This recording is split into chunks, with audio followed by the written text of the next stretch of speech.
not this guy. New glasses?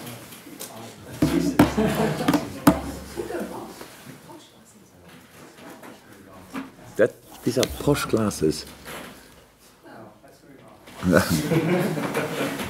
got new glasses in. Oh my God, I had the same here. We'll come back to money. Obviously, Come back to and Liverpool have spent the most money. Outside the club, that seems to have led to an attitude that Liverpool have to deliver this season. How do your own expectations compare with that? But my own experiences are always pretty high, so make the best of it. Yeah, get everything out of it. Try really to reach the highest and all that stuff. That's always my expectations. It didn't work all the time out, but it's good. I think for us it was pretty normal that there will be one point where we spent a bit more money. In the last few years, we pretty much, I said here, and I had to defend our transfer behavior, that we sold more than we brought in, and but that all made sense. We have to create a squad which is strong enough and wide enough to deal to cope with the Premier League and to be as successful as possible, and step by step we come closer. But if we are now. People ask me that already, if it's the best squad I've ever had or whatever. I don't think about that, because it's not about what we have now. It's about what we make of it. How often we deliver. How often we bring ourselves in a mood to fight against all these Premier League teams. They all want to have our points. So that means we have to be ready to fight, and that's it. Obviously, Danny Ings, your thoughts on his move, and also, do you expect any more departures before the window closes elsewhere? Yeah, Danny, what a fantastic person, fantastic professional. We miss him already, to be honest. It's not that somebody was in a building who opened the door for him and said, "So here's the exit." So it was rather the other way around. A lot of people were still hoping yesterday that maybe something could avoid that transfer, but it's completely normal. Things have to go on. And we will.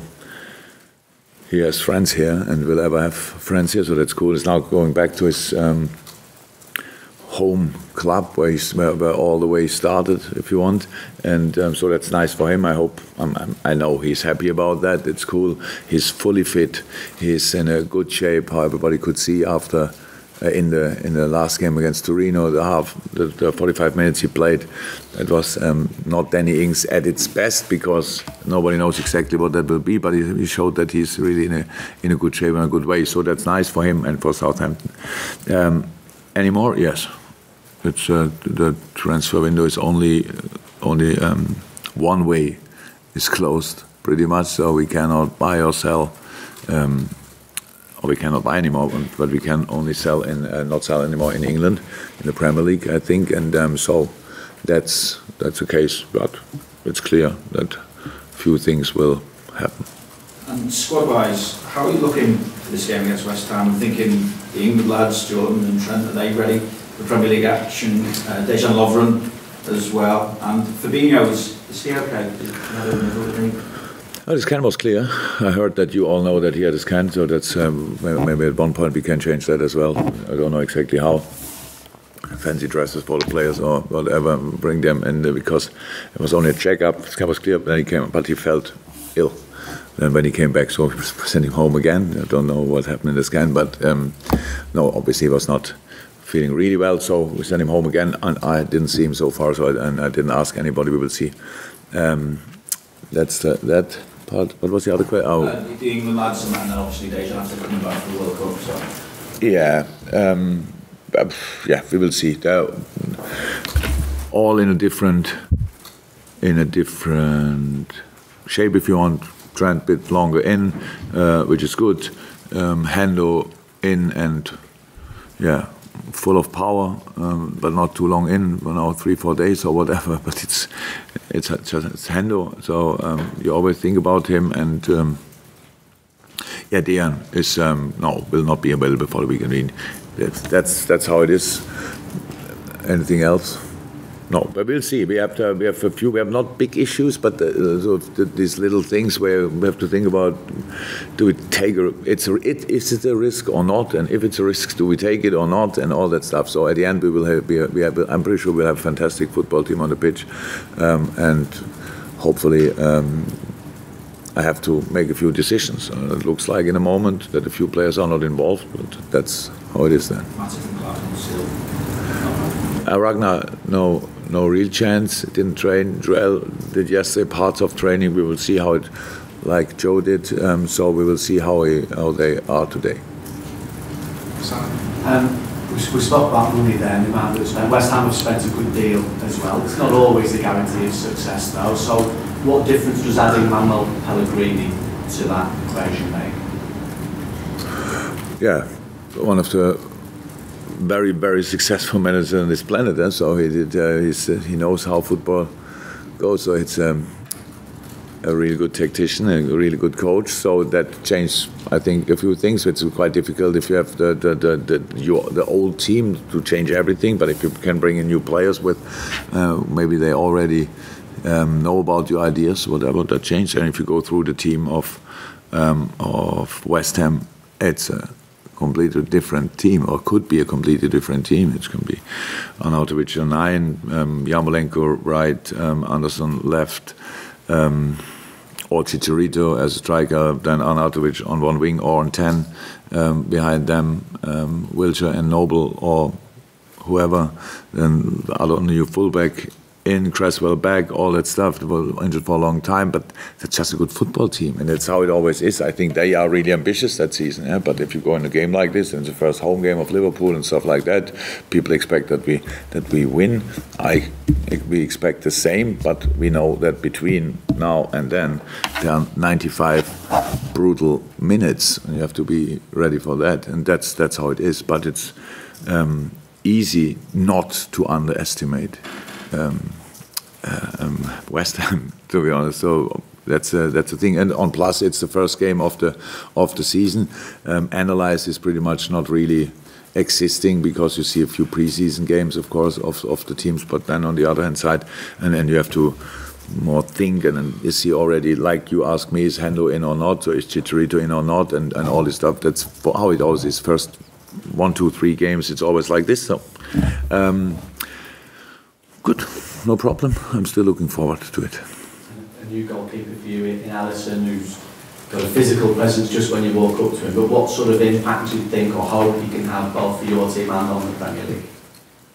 Just be a goalkeeper.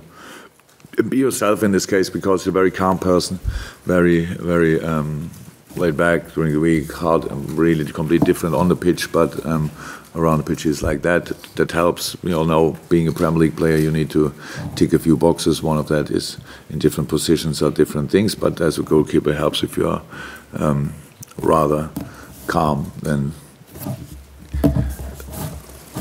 like him. Sorry, no, you're not too energetic. So it's about making the right decisions in the right moment. And I only want to involve you. Sorry, it was the moment when you made this with your eyes. It's boring what I say. Yeah. So no, all good from that point of view. It's really settled really quick. He's in for 2 weeks. Looks like he's in for much longer, and so that's all fine for the moment. The players who are already here and the players that have come back hoping to impress ahead of the new season, can you single out, is there one player who's impressed you more and given you something to think about going into the new campaign? I was impressed by a lot of players, to be honest, in the pre-season, for different reasons. So that's how it is. The only problem is if I name it, then it's more. Actually, as a football player, you want to create stories when you score or you win, and not around that. That all is only about expectations. People ask then in 2 weeks, and how is he doing now? In 3 weeks, how is he doing now? So I'm impressed by. I was really impressed by a lot of players in that pre-season, and so that's good, because it was. We don't make the pre-season too big because it's only the pre-season, but we don't want to ignore it as well. And so far it was good. And for the players who started with us from the first day, they had a high intensity to deal with, and they did, and did a lot of sessions. And they did, and those players who came back later looked like they all did what they had to do in their break, and so their basis was good. So no, nothing to moan about in the moment, but we know it was only pre-season, and now we have to add 10, 15, 20% in all the different departments, attitude, readiness, greed, anger, all that stuff must all come now, because all the rest were testing games and pre-season games, and now West Ham is the first, comes here and want to have our points, so and we have to be ready for that again. James? And from where Daniel Sturridge was in your thoughts, say last January, have the performances in his pre-season persuaded you that he does have a future role here? Yeah, of course he is. He's still here, and he played a good pre-season, and he did actually. We could do a lot of the sessions. To be honest, it was I think 1 week or so, 4 or 5 days when he was out. All the rest he did. We never do the same things with all the players, so there's a specific program for him in that moment, a specific program for him in that. That's the same for Daniel. But he went. I can't remember a bad game of him in the pre-season, to be honest. So that's good. That's absolutely good. And I said it a few times. I said it probably 500 times already. Daniel is fit. Nobody doubts Daniel. So I do not. It's all good. He's here in a good shape, and hopefully he can bring that in the season as well. And we've seen the likes of Rafa Camacho and Nat Phillips and Curtis Jones emerge at a senior level this pre-season. So even though you brought players in, how much of a priority is it for you to maintain that link with the youth? Very important. So it's really nice to have. This was a brilliant time for them. I'm pretty sure they would not see it differently. I think these 3 players were part of pretty much all sessions we had, which is quite impressive, to be honest. 17, 18, okay. That is not that young anymore, but with the other 2, it's quite impressive, so that's good. That helped them a lot, 100%. But now it's about dealing with it. It's not about having a good pre-season and all that stuff, but we are close, so they know what we expect, and that we really care about them and try to help them, and then at one point we want to have them in the team. That's how it is. Last season you finished 25 points behind City, obviously won the league. What has to be different this season for that gap? How I heard more luck. Somebody gave me the look. What is it, luck or look? Yeah, the unluckiest team. So no, we have to be more consistent. That's how it is. We know that, and we have to be,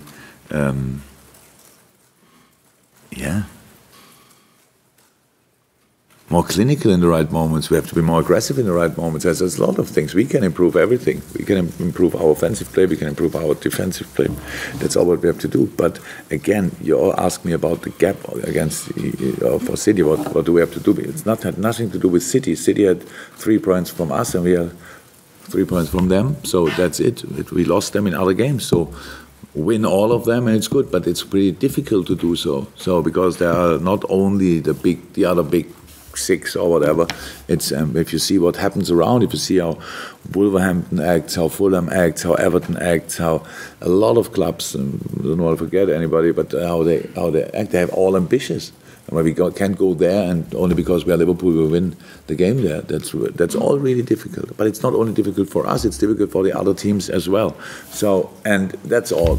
I don't think too much about it. What do we have to do in general? I thought about it actually for the pre-season, but now we have to be in this championship mood. We have to come in a championship mood. That we really, it's like you jump in the water and you dive, and now let's go for it until you don't have enough air anymore or oxygen, that you have to go up again. Really, that's the plan now, that we really go for it. I know a lot of people think because we were that active in the transfer window and that active in the transfer window, that's all part of the business, but that doesn't decide anything. Because how could we say now, we have to be, or we want to be, that's clear since ages, champion of the league, or of England, or winning the league.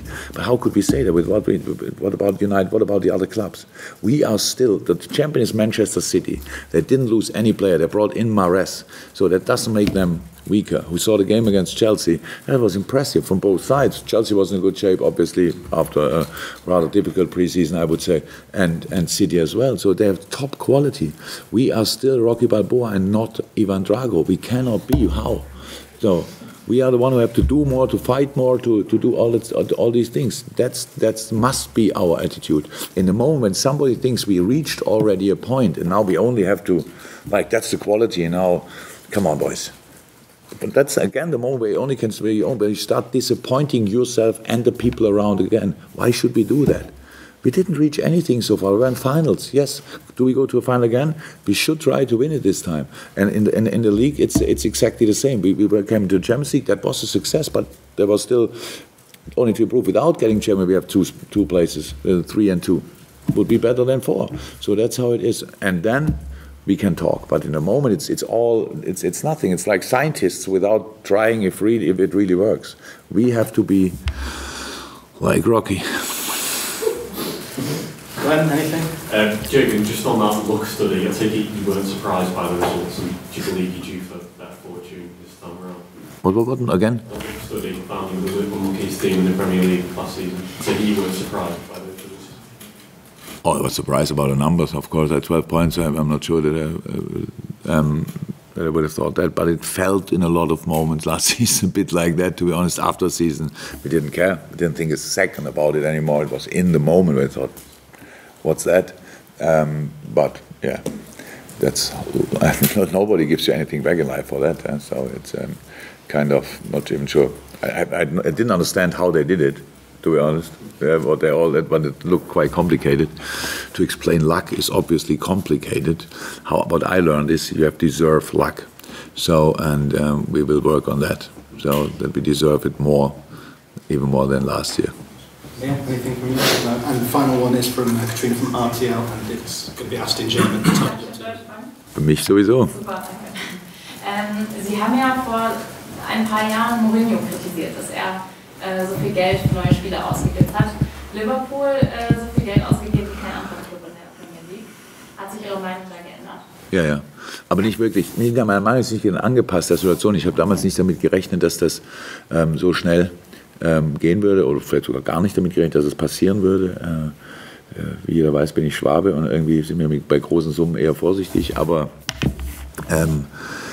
wir haben in der ganzen Zeit, wenn man die letzten Jahre, seit ich hier bin, anguckt, dann ist es einfach so, wir haben immer noch netto viel weniger ausgegeben als United, als City sowieso und als viele andere Clubs. So, das ist kein Problem. Für mich ist das kein Wettrennen oder sonst was. Nur wir haben jetzt die Chance gesehen, unseren Kader zu verbessern, und diese Spieler, weil nun mal die Preise in die Höhe gegangen sind, weil Neymar für über 200 gewechselt ist, weil Coutinho für Großgeld, Dembele, Mbappe, weil die alle für großes Geld gewechselt sind die Preise einfach haben angezogen.